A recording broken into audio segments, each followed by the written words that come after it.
I love the fact that we can actually start this whole thing inside of Riverside. It makes life so much easier. Well, for you especially, it's the same life for me, but I never did anything.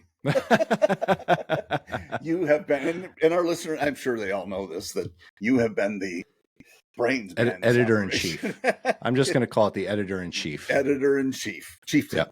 Yeah. Chieftain. Editor-in-chieftain. I like the way that sounds better. That's pretty good. Yeah. I like that a lot. For sure. So, how are you? I'm okay. I'm surviving. You know, Good.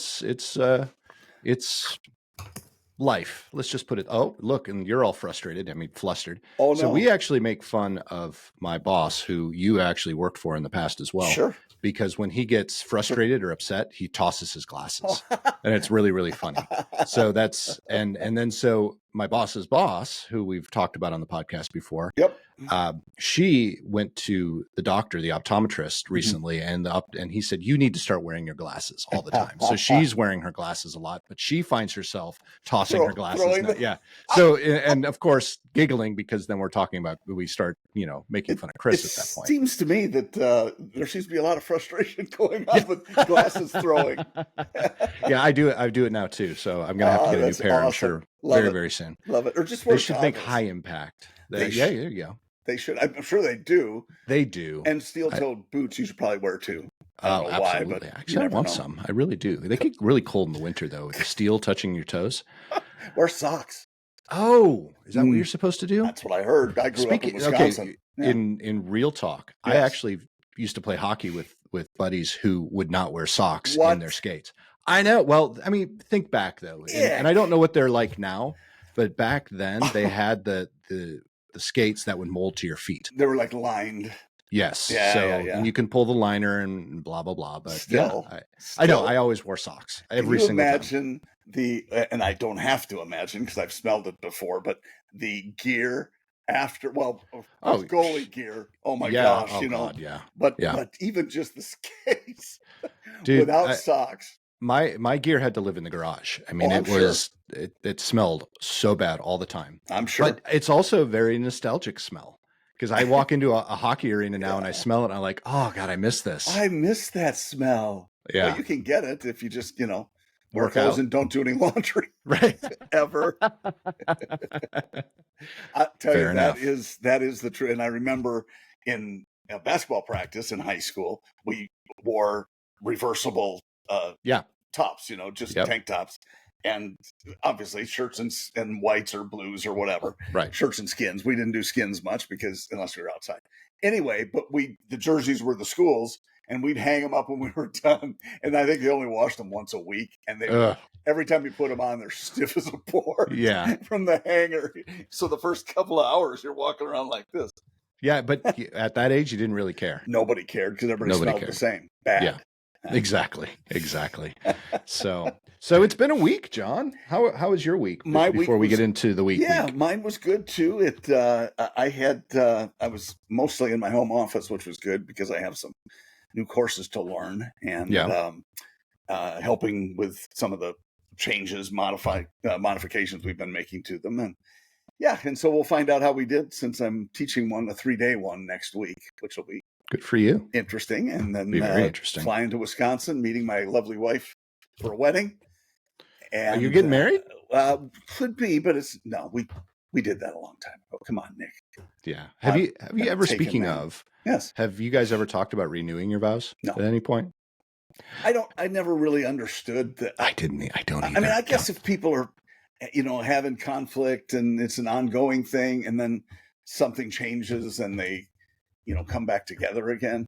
Yeah. Okay, I guess I can see that, but we renew our vows every morning. It's kind of how I look at it. Oh, it's you again. Fair enough. It's you again. I should try that. Yeah, that's a good idea. I recognize you. Yeah, I don't understand it either. I never have been a fan. It's bad. I don't, No, I don't. To each their own. Everyone gets to choose their feelings and their thoughts and their political views. And yes, I am segueing. Yeah. So folks, I'm gonna put a little context into this particular podcast, this episode, because this is technically episode 37, but we're gonna swap it and it is now episode 36. And the one that we had recorded for 37 is going to, or be for 36 is now going to be 37 because John and I felt that we needed to talk about what just happened in our world near Ogden, Utah, with Mr. Charlie Kirk, because that was a big deal, and it was a big deal on both sides. So it's something that I think we both kind of have opinions on, but definitely something that we wanted to talk about. So that's where we are, and that was my segue. What's your first take? Because it's a good segue, well, and I think it's one that we have to talk through. Yeah, you know what? The very first thing that I'm going to say about it was I watched one of the close-up videos, and it was completely by accident, and I should not have. Lisa said the same thing. It was, I think it's part of social media out there, and it was just out there, and it wasn't. But there are two times. So I'm again going back for a little bit of context. You know, John, because we've talked about this off the podcast. We may have even mentioned it on the podcast. But I grew up around medical stuff. You know, my stepdad was a physician. My mom worked at the hospital. She did ultrasounds and CAT scans and all that stuff, X-rays. My dad was my real dad was a firefighter and EMT. So, and I did ride-alongs with him. So I was exposed to a lot of gore throughout my life. I grew up in a hospital, really, literally. And even to this day, blood, let's just say blood and guts doesn't bother me. It really doesn't, because it's something I'm desensitized to. Sure. If I'm there, and not that I ever needed to take action, but I probably could. I have that gene where I run towards instead of away from. Sure. And so it never bothers me. But twice in my life have I seen a video on social media where I actually got sick to my stomach. And that was one of them. The first one was way back in the early 2000s when that journalist got his head cut off. And they posted it online. I actually watched that. Wow. And that was stupid. Yeah. I saw the distance from a distance, just the shot, and then it cut away after that. But Lisa said she saw the close-up one with the blood, and it's I'm sure that she had an inkling, as you did, when that happened, that he wasn't. Back. Very, very first thing I said was, that's not survivable. And it reminded me, not in a different sense, obviously, but how I've seen the Zapruder video played over and over of the Kennedy assassination. I mean, you see his head fly off or fly open, and it's incredible. Yeah. But you knew that there was no way he was dead. They said, he's in the hospital. He's in critical condition. Same thing they said about Charlie. And it was all over. And so, it took a while to get my head around that at first, but you see the shot, and it's life-changing if you have not seen that before or have been exposed to it. But and I want to, move to the ramifications a little more, because, you look at the crowd he had there, and I'm sure there were some, anti-Charlie people there. But, there were. There were protesters everywhere. Of course. And he's been to, what did they say, 300 or more college campuses? Yeah. It's just incredible. And he's not afraid of any of this stuff. He's, surrounded by a security team. Sadly, are out of work now. But and I'm sure they feel terrible, because I don't know how you foresee that. Only 6 officers, though, from the university police, and that makes it difficult. So, there were some things, hindsight's easy, 2020 for sure. What could we have done differently? So my main thing, and being a believer, is, he spoke of his faith often and spoke of the gospel, and I'm comfortable as a believer where he is. So that's the one really good part about it. Then the ramifications become what happens to what he was putting together. Is it going to flourish, or is it going to I have a feeling his wife is pretty prolific in her. Did you hear her speech last night? No, I did not. It was quite impressive, and it was certainly for someone grieving too. I mean, I thought she was very well spoken, but also a believer, and she has a lot of faith in Jesus and where Charlie is. but when she would stand, she stood in his podcasting room where he did his podcast, and so it looked familiar to a lot of people. And she's like putting her arm on his chair, and so it was touching. It was a difficult thing for her to do, but man, she was on it. Yeah, and as I have you a said, feeling quite prolific. She will take on, because she was in her own way. She was also very active when it came to her businesses and her politics and things like that. So I feel like she's just going to be the one to carry that torch. You may be right. That's my opinion. But no, and you know what? All that what you just said is absolutely correct, and it's wonderful. But I just want to put it this way: there's no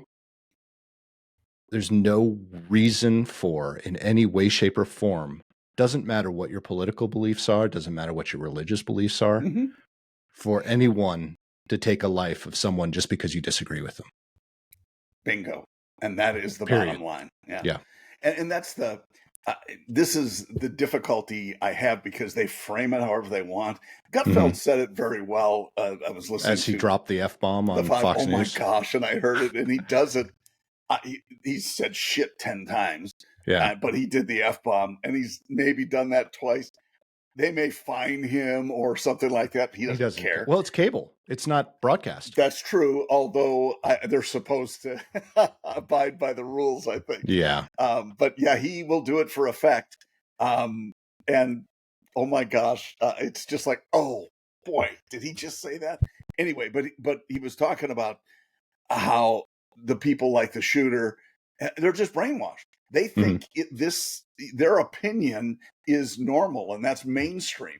And even though, Trump won the popular vote and, obviously was elected, they think that mainstream doesn't want that. And so they are fearless to say or do anything against someone who disagrees with them. And that was Charlie's whole thing, was let's have a conversation so we won't have violence. Right. And so ironically, he's killed by someone who is brainwashed, and the violence because of Charlie's hate speech, which wasn't hate speech. I mean, he's talking about, it was his opinion. Well, it was for sure. And he changed my mind. That was his thing. Yeah. Do it. I mean, that's what I think. That's what you do that. I do that. Yes. I am not afraid to have conversations with people that disagree with me. I actually encourage it, because I find it that gives me an opportunity to learn a different perspective. Well said. And I may or may not agree with it. Yes. But and I have changed my opinion on things before because of discourse. We all have. But if you don't agree with it, you're not going to kill the person. Right. I'm not even going to hate the person. Well, that's just it. Do I hate this person because they disagree with me? Absolutely not. It's crazy. And so I wouldn't be married or have a child if I got mad at people for disagreeing with me. Yes. Especially have a child. A teenage girl. I agree with you, Nick. I don't want to piss you off. Yeah, exactly. Yeah, but it was a very sad day for a lot of reasons. And again, I don't care what side of the political aisle you sit on. I don't care what side of that was wrong. It sets a terrible precedent. And it does. Unfortunately, and they're just a handful, really, in the scheme of things, of people who are just ridiculous. And the majority of people probably agree with what we're saying. Oh, there's no doubt it's a huge majority, but it's the 2% or whatever that he got what was coming to him and crap like that. So you can make yourself angry by going through social media, but it's better not to, and it's much better to think about what's the good part that can be done from this. And that's what he would want too. He wouldn't want this to be a thing, and you don't make a God figure out of him, because he wouldn't have wanted that either. No. It's just, how do you carry on? How do you get this conversation to continue? Right.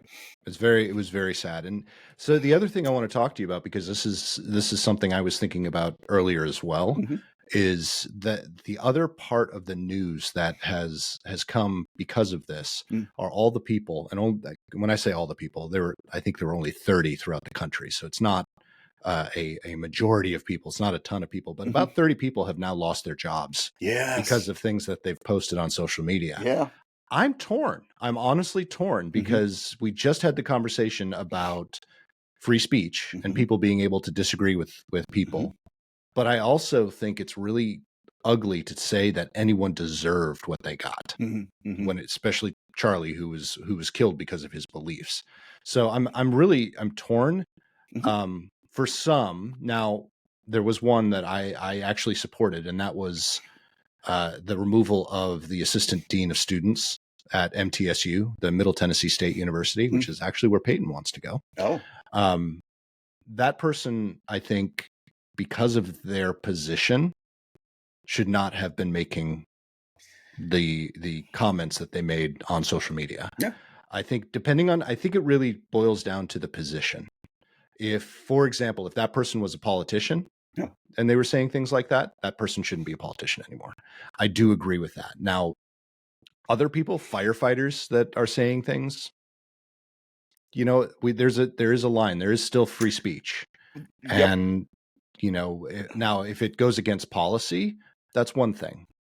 I don't know if it went against policy. It may have, but still, where do we draw that line? Because there's a lot of people are getting on the bandwagon. Let's fire all these people but they're doing exactly what we are talking about Charlie was doing, and that he shouldn't have been shot for what he believed in. Sure. My take on it is this: if you work for a company and that company, everything you do reflects on that company. And whether it's policy or not, it could be unwritten policy. But if I own a company and this is the image we're trying to portray, you work for me, I pay you, and you are damaging that image. There was a barbecue place in somewhere, probably in the South. Yeah, I can't remember. I'll think of it. But there was a barbecue place where a partner, a minority partner, apparently did something like that and posted this. And oh man, suddenly their meat supplier not doing business with them anymore. And there was a stadium that not doing business with them anymore. And suddenly, all of a sudden, the partners who are the primary partner said, no, he's gone. He does not represent this company anymore. Yeah. And he was a partner, a paid, so there's definitely a fine line there. And I don't know, I can't say I know the answer. If you're not representing a company, I'm sorry. If you're not representing a company, then have at it. Then it's your free speech. And it's still, you're free to say it, but the ramifications can mess you up. Yeah. Well, and you make a very good point. A good example is actually us. I mean, how many times have we actually talked about the companies we currently work for? Outside of, we talk about things that have happened, but we don't disparage anybody. We're not negative, but we also don't mention it. We don't. We were late filming because I'm looking at, you can't really see it. I don't think you can see it. You can't see the hat sitting over here, right? Nope. There's that. Okay. So I came up to my office thinking, I'll just pop on my hat because I always wear a hat on the podcast. And when I got up here, I realized, oh no, that's the hat from my company. I can't wear that. So I had to go back down. Yeah, exactly. No, it says it on the back too. Oh, okay. Sideways. Well, this seems safe. But it's the same thing. I don't. Yeah, exactly. You and I aren't going to say anything bad about our company because we love our companies. We love our jobs. Yes. We really, truly do. I'm not saying that to suck up to all of those folks who are listening. It was not true. No, it wasn't always necessarily true. Let's just say that. Yeah, but for this company and your company, yes, we are both. We absolutely love them. Delighted. And so, would we ever say anything bad on the podcast? No, but that's still, we are protecting our companies. We're protecting ourselves by not talking about them. Because it's the right thing to do. Because it's the right thing to do. Yeah. Why would we do that? And by the same token, if I say something that's just ridiculous and it's bad for the company, I shouldn't be saying it. Right. And we talk about things here that are, lighter generally. We've had a few political discourses, but nothing that, again, if you disagree, that's okay. But we're not going to say anything hurtful or kill people or, he or she deserved something that, the poor girl, Ukrainian girl in the subway or on the train. Man. And you know what? And I just thought of her sitting down and, you saw the video where it stops with a guy, ready to wield the knife. Yeah. She has no idea it's coming. And after he does it, I saw a picture of her like this, and she was just like horrified. And I no one could was not helping her. imagine that. I could not imagine that poor girl, the fear and just the surprise of that whole thing. Yeah. And she's dead. She bled out as she would. Yeah. And what a just she such could have a shame. And that with her, she could have been saved. But no one did anything. I don't know. I mean, if it's a carotid artery, I mean, I don't know how many times. But no one did anything. Her. There wasn't even a chance. There was not a chance because there was no effort, and that was ridiculous. Yeah. I want to believe, and I don't know this because there is a psychological thing when it comes to crowds and things like that. But I want to believe that I would have helped. Same. It's She's just a young. What was she? 22 or 3? Something like that. Holy cats! Just starting a brand new life. Yeah, sad, and we've got to have a plan for some of that stuff, and I think it's obvious with that dude. The plan's obvious. I don't know how you let these judges continue in their positions. 13 times or whatever he's been in front of a judge. Yeah. Yeah. I bring back the 3 strikes and you're out rule. Well, yeah. I don't even know what to say about that other than it was a terrible tragedy. It was. And those things are happening and we've got to address them. Well, then the school shooting that happened at the same time as Charlie, that was sad. I mean, yes, people were hurt. At least the only person that died in that one was the shooter. So that I hate to say it like that, but it was a blessing. Yeah. It's all the everything that's happening right now is amazing. The school shooting in Minneapolis, that's at a church, no less. Yeah. So anyway, there are so many things, and it's an evil world, and it is, and we have to. And I told you that the first thought was that when I was looking at that video was I shouldn't have seen that. Mm-hmm. The second thought was I remember back to the beheading one. Yeah. Then the third thought was I really want to get a cabin somewhere out in the middle of the woods and start homeschooling Peyton for the rest of our lives and never see another human being ever again. I would be perfectly happy with that. Yeah. Yep. You want to go Walden? Yes, 100%. Henry David Thoreau. Yep. Yeah. I'm done. I am done. It's really sad, but again, it's that's where it's easy to not have hope, and you got to have something to hope in, and clearly, Erica Kirk has hope. Yeah.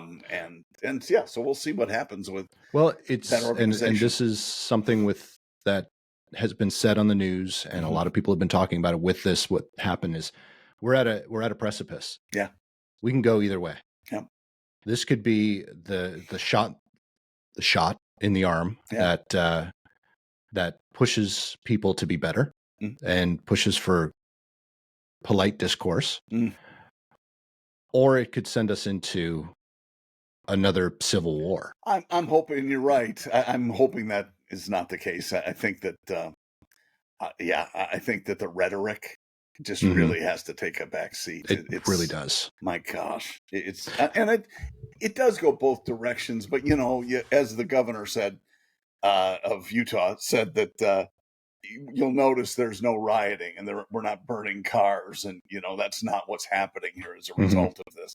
And he's not wrong. On the other hand, you look at you can't really say George Floyd and Charlie Kirk had anything in common. Right. One was made a martyr, and I don't know that's. I think that probably is unfair to him, frankly, but it's just unfair to his memory because he was not a good guy. And right.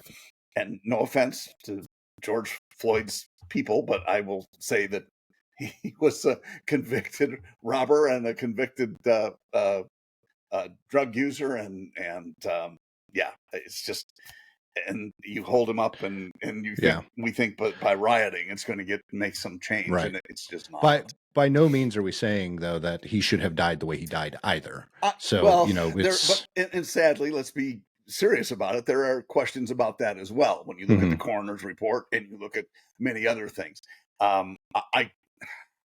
I don't know. I don't trust the media. I don't either. Just because of all the lying that's gone on over the years. Right. But nobody deserves to die. Nobody deserves to die. In a situation, and that's the bottom line right there. Situation like that. Any situation, no one deserves. Well, we're all maybe die. Yeah. Just FYI. Well, I could be argued if you really wanted to, polite discourse, John. Yes. That even the fact that we end up dying because we all have to, it doesn't mean anyone deserves to. Except for the guy that murdered Charlie Kirk. I mean, he and I don't know how we square that either. That's the other part of it. And that's a tough one. It is a tough one. And so again, just quickly back to Jesus would say, it's easy to forgive or to pray for your friends, pray for your enemies. And it's really easy to say, I want to kill this guy. I want to kill him back. But in reality, that's doing the same thing he just did. We're supposed to forgive and pray for him. And yeah. So you're right, man. You're absolutely right. That's the toughest prayer you pray for somebody like that. So whatever. Well, the biggest thing anyone could do, and this, I've told Peyton this about bullies. The biggest thing anyone can do is to tell a bully or anything like that you forgive them. Yeah. Because that destroys them. Well, it does, and it frees you, which is the other part that we sometimes forget about. Yeah. It finally will free you from focusing on whatever it is that the bully is trying to do, because they're everywhere. Yeah. They really are. I hate bullies. I hate bullies with a passion. Not a fan. Not a fan of bullies. Nope. So with Charlie's untimely death, there was quite a dearth of coverage of 9/11, which is something that we certainly don't want to lose sight of. There were 2,997 people who lost their lives in those attacks, and whatever the source, and we'll continue to learn more about that. It was a terrible day, and something that none of us will forget who lived through it. Nope.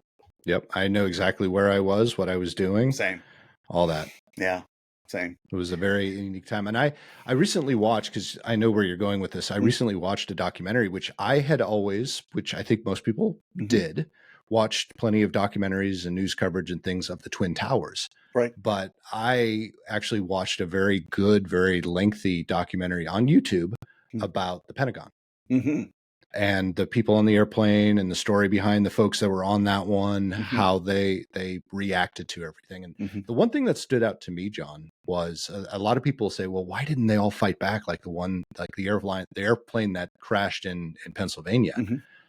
And they actually covered that on this particular documentary. And what they said, and it makes perfect sense, was back then, all of the flight crews were trained to let the hijackers take the plane. They were never trained to fight back. They were told not to, because up until 9/11, every hijacker that ever took over an airplane landed and let everyone off. They were trying to get something else. They were trying to get money. They were trying to get out of the country or whatever. They never took anyone's, I mean, maybe the off chance where they, someone did try and they killed them, but most people, they didn't crash planes. Just put it that way. There was never the intention that they were going to crash the airplane. Yeah. I think if people now in that situation would fight. Oh, I would say there's no question about that. But that wasn't the case back then. And I found that very, very interesting, because I have heard a lot of people say, well, why didn't they fight back? I don't understand why. Well, that's why. And it was a shorter distance though, too, because they came, I don't know where that plane came from. That one came out of Dulles. So it was a short flight. And they probably didn't have time to get their heads around any. Oh, it was an hour. They were in the air for an hour. Were they? Okay. Yeah. Well, that surprises me.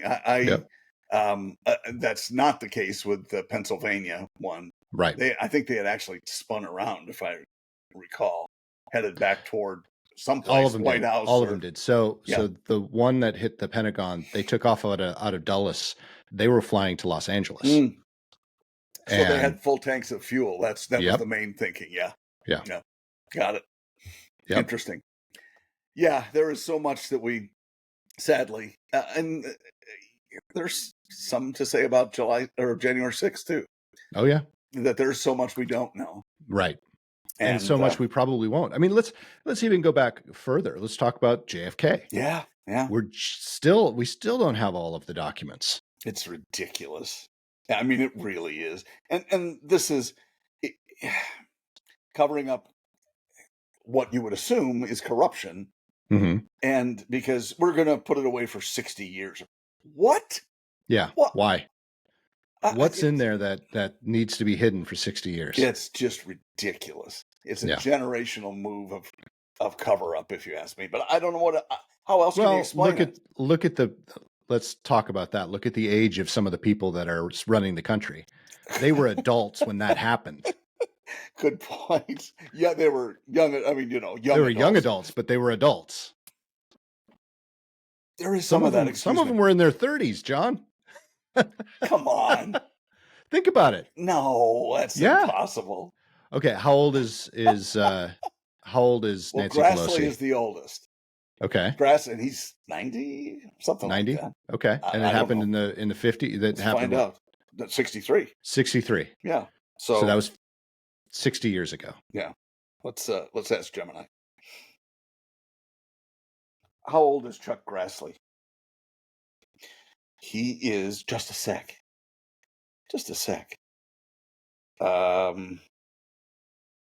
Was born 91 years old. 91. So how old was he in 63? Really?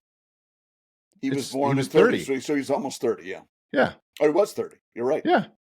Your math is exemplary. You know what? Say that again and again, because that was my worst subject in all schools. Every school, yeah. Well, algebra was bad for me because I didn't care for the teacher. Sorry, Mr. Szewski. I would say I have had classes where that I did not do well because of the teacher, but it was very few. Math was not one of them.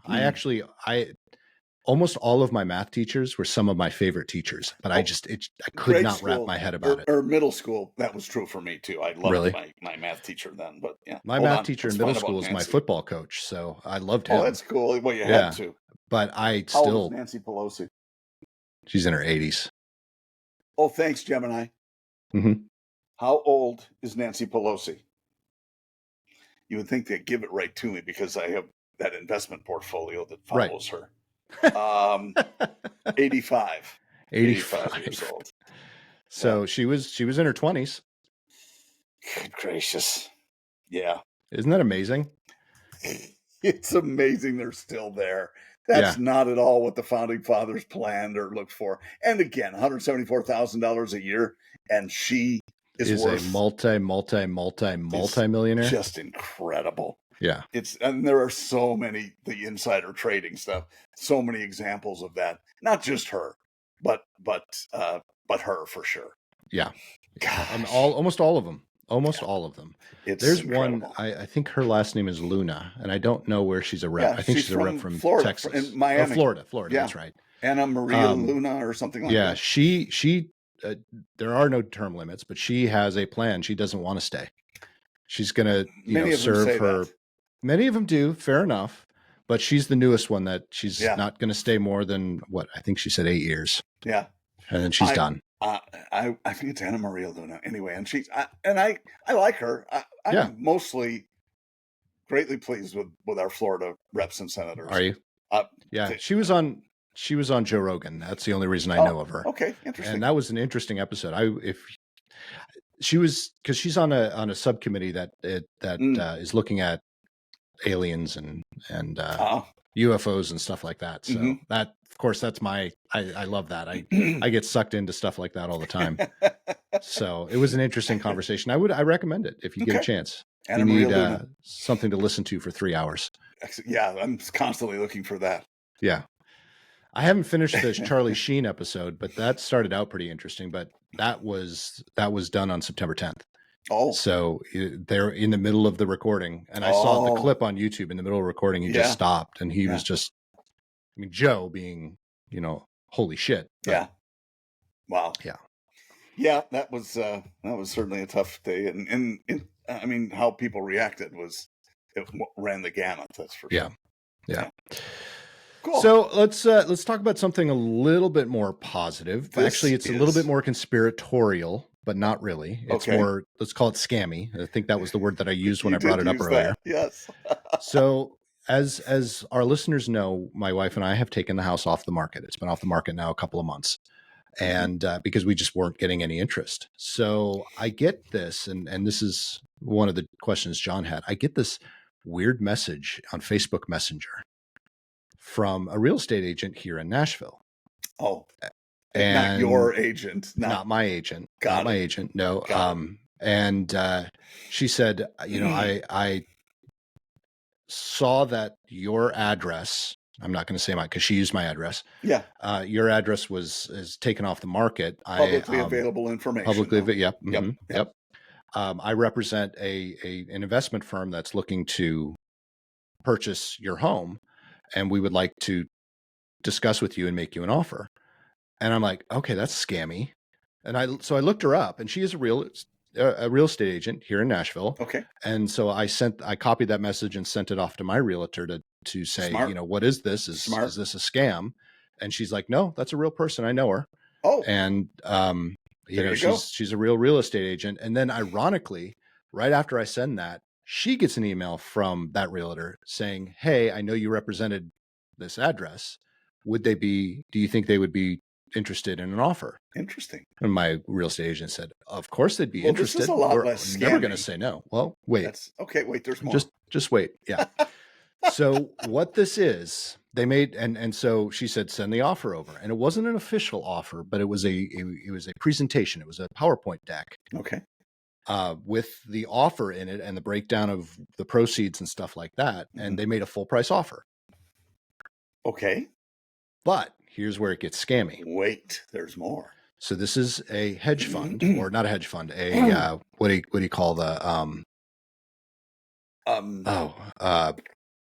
a group of investors, basically. Venture capital. Venture capital. Okay. So it's a venture capital offer.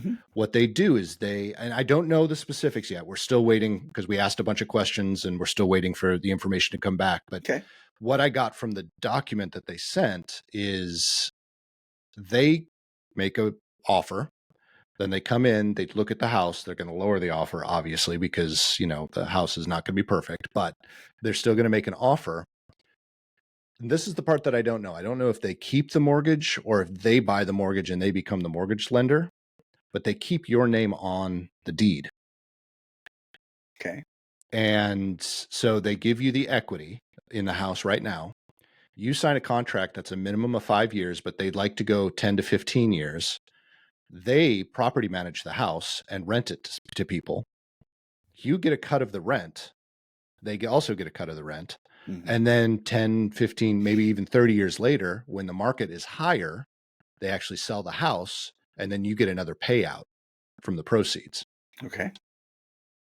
So there's risk because we still technically own the house. And even though I can pay off all my debts, I still have that house. So I'm not guaranteed that with my income, I could afford another house. So we might have to be stuck renting, which isn't necessarily a bad thing. As long as you get good renters, does the HOA allow renters? Yes. Yeah. Oh, okay. Technically, Technically, I don't think they do, but we have renters in the neighborhood, so they obviously don't say. Our neighbors are renters, actually. Yeah, I thought you said that. Yeah. Yeah. So, so there's risk because we're still on the lien. So anything that happens to the house, we're still technically responsible for. Even though as a property management, they do all the repairs and they do all the leasing and the background checks and things like that. Yeah. So there's a lot of upside. Obviously, there's still risk, and if the house doesn't appraise or sell in 10 or 15 years for more than what they bought it for, then I don't know if we're on the hook for so there's still a lot of questions, but it's intriguing. I mean, normally I would look at something like that and go, no, not interested. Just buy the house. If you want the house, buy the house. But at the same time, it is, I get the equity up front now, which would be very helpful with Jen's business, et cetera. Sure. And then we technically get a payout again in 5 to 10 years. That's not a little payout. It's significant. And they use the word, that was what Jen picked up on was they use the word guarantee a lot in the deck. Mm-hmm. Obviously, it's not a contract, but they said they guarantee a minimum payout of this at the end. After 5 years, we can actually force a sale if we really want to get out. Mm-hmm. But obviously, then we're on the hook for whatever. But I don't know. So again, I would love to get your feedback. I'd love to get our listeners' feedback. Yeah. Because I'm very intrigued. I'm intrigued by it because it's almost like it's an investment that we get to go along with. Well, and every investment you have has risk. And, so of course, and you get monthly rent payouts, assuming they are able to rent it and get good renters, which is right.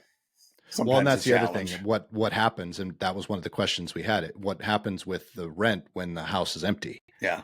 Do we have to be paying the mortgage while we're doing that? Do they pay the mortgage? Yeah. Because again, we don't know if they keep our mortgage. They said they keep the rate. Well, our rate is extremely low. Yeah. So if they pay off the mortgage, I can't imagine they would, because your name stays on it the deed. House on the deed. Yeah. So I don't think they would take you off the mortgage if you're on the deed. Right. Exactly. Yeah. So it's very, that's the scammy part that I don't probably, know. Okay. So that's my advice. I would say the good part is you talk to your realtor whom you know. Yeah. And she also says it's very risky. Yeah. So I would speak. But she wants to learn more too. Okay. I would speak to a real estate attorney. Okay. And spend, a couple $100 or whatever it takes to get, a half an hour on the phone. Because I'm sure they would be familiar with it. Yeah. I would assume, especially if she is. Right. So I think that's what I would do before I do any move, and then look at all the ramifications. What's the worst that could happen versus what's the best, and define it from there. But you're right. Any investment has risk along with it. I mean, even gold, not as much risk, but it's not as big a payout either typically, or it doesn't ROI as quickly. But it is intriguing. I agree with you. I think it's an interesting way, and people are looking, especially venture capital people, are looking for ways to take advantage of a market that is in flux. Yeah, and is probably, we know how Florida is a perfect example, much like you guys. With the rates high, it has made, people have put the brakes on buying homes down here. Yeah. It's no surprise. However, if you can sit on it, or if you can wait, it's going to come back, and it's going to come back in a relatively short period of time. Rates drop down, and holy cats. So I know it's not going to go in the wrong direction. The question is, if you have to sell your house today, though, it puts pressure on that normally you wouldn't have. You could say, "I'll just sit on. I'll just wait it out." And the same is for you. But it's creative. It sounds like. Yeah, it is creative, and that's I don't know. It's something. I'll report back. We are going to need a full report. I'll report back and let everyone know. And then even if it's a good idea, I'll give the name, and maybe people will go out and do the same thing. You never know. You never know. It's a great idea. Yeah. Good thought. So that was actually added some value to PoddiMouths. Wow. That happens so rarely. It happens at least once every 7 years. Yes, it does. And you can set your clock by that. That's right. You can. 7 more years, we're going to get some good ideas. Can't wait. Don't tell anyone. Don't tell anyone that. Because the pressure's on, man. We got to come up with another good idea in 7 years. Yep. Exactly. Yeah. All right, John. I think we have exhausted our listeners. What? Just another week of PoddiMouths. Yep, exactly. Exhausted our listeners, exhausted our topics. We did. And I think it's time to say adieu. Adieu. Sayonara. Konnichiwa. Ciao. Ciao bella.